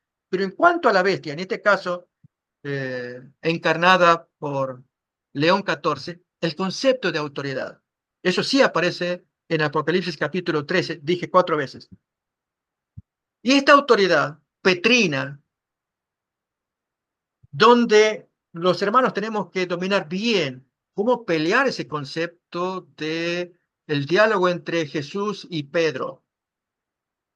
Yo sé que mi hermano allí, José Antonio, es un experto también, porque él estuvo en ese ambiente. Yo sé que es un experto, yo sé que sí, y él entiende muy bien lo que estoy diciendo. Pero hablo del resto de mis hermanos, de ese diálogo de Mateo 16, ¿no? Si bien es cierto, hablaban en arameo, pero al ponerlo en el inglés de aquel tiempo, cuando Mateo lo va a publicar para que se publique, él discrimina las palabras. Aunque se haya hablado arameo, y Cefas o Kefas es roca, en el original en que cuando hablaban ellos, a la hora de publicarlo lo que importa. ¿Qué es lo que Mateo quiere? ¿Qué es lo que el Espíritu Santo quiere a través de Mateo? Mateo 16. Que Jesús le dice, que Pedro primero dice, tú eres el Cristo. Y Jesús que le dice, y tú eres Petros, y sobre esta Petra, en griego, ¿no? Entonces, hay un diálogo entre ellos. Pero la Iglesia Católica ha asumido que esa Petra es Petros, que es Pedro, y no la confesión que Pedro hizo. Al punto que, aún entre los padres de la Iglesia, hay división. Quienes sostienen que la Petra que Pedro habló es Jesús. Entre ellos hay varios autores. Jerónimo, San Agustín, fueron algunos que dijeron. Y otros que afirman que es Pedro, obviamente. Entonces, esa autoridad, para colmo de remate que Jesús dijo, y también te voy a dar las llaves. Las llaves, de acuerdo a Lucas 11:51, tiene que ver con las llaves del conocimiento. Y se le dan las llaves porque ahí el texto va a decir, ni ustedes entran, o sea, yo les di la llave para que entren al cielo. Ni ustedes entran ni dejan entrar a la gente, ¿no? Entonces, pero a Pedro se le da la llave y junto con Pedro al resto de los compañeros de Mateo 18, para que ellos tengan las llaves, para que puedan, tengan toda la autoridad de que hagan entrar la gente al reino de los cielos, ¿no? Porque lo que tú atas acá, se ata allá. Y si tú lo desatas acá, se desata allá. Se te da autoridad. Pero aquí que de esa autoridad de conocimiento llega a ser ahora autoridad, perdón, esas llaves de conocimiento ahora son llaves de jurisdicción. Que el Papa tiene las llaves de autoridad que abarca jurisdicción, no una autoridad moral. La llave donde se me da autoridad para abrirme el cielo. Yo te autorizo, te doy las llaves de la Biblia, del conocimiento bíblico, para que les abra la puerta para que entren al cielo. Pero no de jurisdicción. Como entendió, por ejemplo, esto es otro tema para hablar de la introducción del domingo en el segundo siglo de la era cristiana, con Víctor I. Este fue el obispo de Roma, el papa de ese tiempo, que tuvo gran conflicto con los cuartos decimanos, según cuenta Eusebio en Historia Eclesiástica, en el tomo quinto, en el volumen, libro quinto. Este fulano tuvo problemas con un cuarto decimano. Cuarto decimano se llaman los cristianos que celebraban la Pascua anual, pero siguiendo el calendario judío de Levítico 23. El primer mes, el día 14, eso es lo que llamamos cuarto decimanos, ¿no? Está en 23.5. Ahí dice cómo se debe celebrar la Pascua, la fecha, mes y día. Y el judío aplicaba ese principio a su práctica carnal, literal. Comer el corderito en recuerdo de la liberación de Egipto. Pero el cristiano ahora toma esa fiesta y la espiritualiza, como hace Pablo en 1 Corintios 5:7. Nuestra Pascua, que es Cristo, ya fue sacrificada. Ahora celebremos la fiesta comiendo los panes sin levadura, esto es, los panes de sinceridad y verdad. Él hace una aplicación espiritual muy bonita. Y los cuartos decimanos tomaron esa costumbre, celebrar la Pascua anual, pero siguiendo el modelo del calendario judío, el primer mes, 14º día. Y a Roma le molestó mucho. Roma, en el segundo siglo, por causa del odio del Imperio Romano contra el judaísmo. Primera guerra judía, años 66 al 73. Segunda guerra, la de Quitos, años 115 al 17. Y tercera guerra, la de Adriano, 132 al 136. Un odio total del romano contra el judío y su sábado, contra su circuncisión, contra su Pascua, contra sus prácticas. Y Roma en el medio, la iglesia de Roma, en el medio. Ahí. ¿Qué hacemos? Venían con la práctica de guardar el sábado del primer siglo. ¿eh? Son los temas que íbamos a charlar hoy, viste, en material que yo te lo iba a presentar, pero en otro momento yo lo traigo así las pruebas, ¿no? ¿Sí? Amén. Pero lo que importa acá es que este Víctor I, año 191, teniendo problemas con un tal Blasto, que años atrás, con Eleuterio, que fue el anterior a Víctor I, este Blasto en Roma fue cuarto decimano problemático. Él creó un cisma en Roma. Quería imponer el cuarto decimanismo. Y entonces eso fue en tiempo de Eleuterio. En el siguiente papa, Víctor I, él tomó una decisión: extirpar a todo el cuarto decimanismo de la faz de la tierra. El texto dice así de Eusebio. Amputar, se usa esa palabra también, de la comunión de los hermanos. No se los reconoce más como hermanos. La pregunta es, desde Roma, ¿qué tiene que hacer dando órdenes a los hermanos cuarto decimano, por ejemplo, de las 7 iglesias de Apocalipsis? Éfeso, Esmirna, Pérgamo, Teatira, Sardis, Filadelfia, Laodicea. Esos hermanos tenían la práctica cuarto decimana. Eran herederos de Juan. Los cuartos decimanos, cuando se defienden, dicen, nosotros practicamos esto porque lo hemos recibido de Felipe, de Juan, y enumera los grandes de la antigüedad. Por lo cual hacemos esto, de celebrar anualmente el recuerdo de la pasión y resurrección de Jesús, siguiendo el calendario judío. Pero en Roma no querían saber nada. Y entonces, esa arrogancia de Víctor I, por un lado, y luego ese deseo de poder, de querer, de autoridad, veníamos hablando de ese concepto, de esa autoridad, ya viene desde el principio. Ese es un ejemplo muy claro de arrogancia de autoridad. Déjenme dar un ejemplo. Yo soy pastor, pero mi pastorado es acá en mi casa, con Josué. A lo sumo soy miembro aquí acá en Waldron, donde yo vivo. Pero aquí que los hermanos de Michigan, que quedan no sé a cuántos kilómetros de acá, ellos cometieron una grave falta contra la moral y yo de acá doy un decreto, hermano, esa gente tiene que ser amputada. ¿Pero quién te crees que sos? ¿De dónde sacaste ese mes? Tú atiendes tu grupito, tu iglesia, ahí atiende lo tuyo. No, es que de aquí yo decreto, esa gente tiene que ser amputado de la comunidad cristiana, de la comunión entre hermanos. No deben ser reconocidos como hermanos por el pecado que cometieron. Bueno, eso hizo Víctor I. Entonces, ese concepto de autoridad va permeando a lo largo de los siglos, basado en Mateo 16, al punto que Hay un, un argumento interesante que recomiendo. También yo lo puedo pasar acá, como, está en inglés, pero se puede traducir al español, del libro de John O'Brien, La fe de millones, por la página 400 por ahí. Este autor católico, él lo publicó en 1938, se hicieron varias ediciones, se perfeccionó el libro, muy bonito, un buen libro católico, de apología católica, y trae las doctrinas, por qué practican esto, en un afán medio de comunicación, al estilo Juan 23, de llevarse bien con el interlocutor, en lugar de llamarlo secta, hereje, no, maneja bien el diálogo. Pero hay una parte, cuando él comenta los 10 mandamientos, casi al final del libro, y comentando lo que llaman el tercero, santificar las fiestas, y sale el tema del sábado y domingo, él muy claritamente dice, la Iglesia Católica, por su autoridad, emanada como esposa de Cristo, tiene la capacidad de alterar los mandamientos, como cuando en el hogar el padre da órdenes que los hijos obedezcan. Y en ausencia del padre, la madre dice, ok, chicos, es cierto, papá dijo esto, pero hoy vamos a cambiar. Pero mamá, papá dijo que, dije ya se cambió. Esto se hace así ahora de esta manera. Y lo cambia, porque es la esposa. En el caso de la Iglesia Católica lo cambió.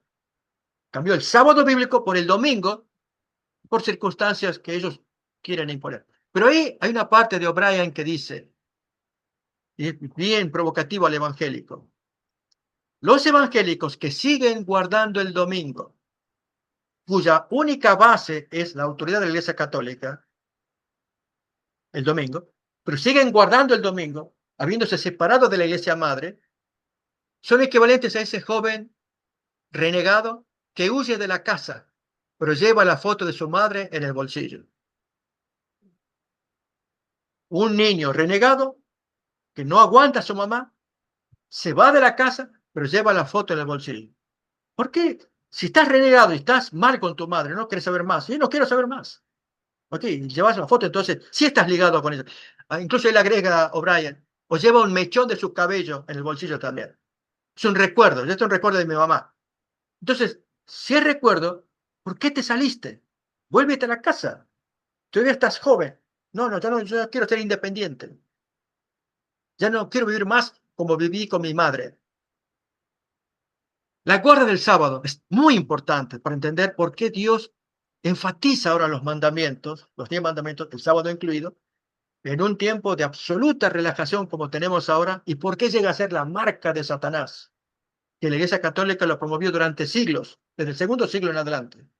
Y hoy el pueblo adventista, que tiene que discriminarse a sí mismo, separándose del mundo, uniéndose a Jesús, mirando la ley, para que Dios lo tome y sea faro de luz en el mundo. Pero si se mezcla con el mundo, como cuenta el libro de Jueces en el capítulo 2, que habiendo terminado la generación de Josué y sus ancianos, y surge la siguiente generación que no conocía las guerras de Jehová, y se mezclan con el ambiente. Es lo que la hermana White también temía. En el tiempo de los pioneros, ellos estaban unidos, entendían los mensajes, pero viene la siguiente generación.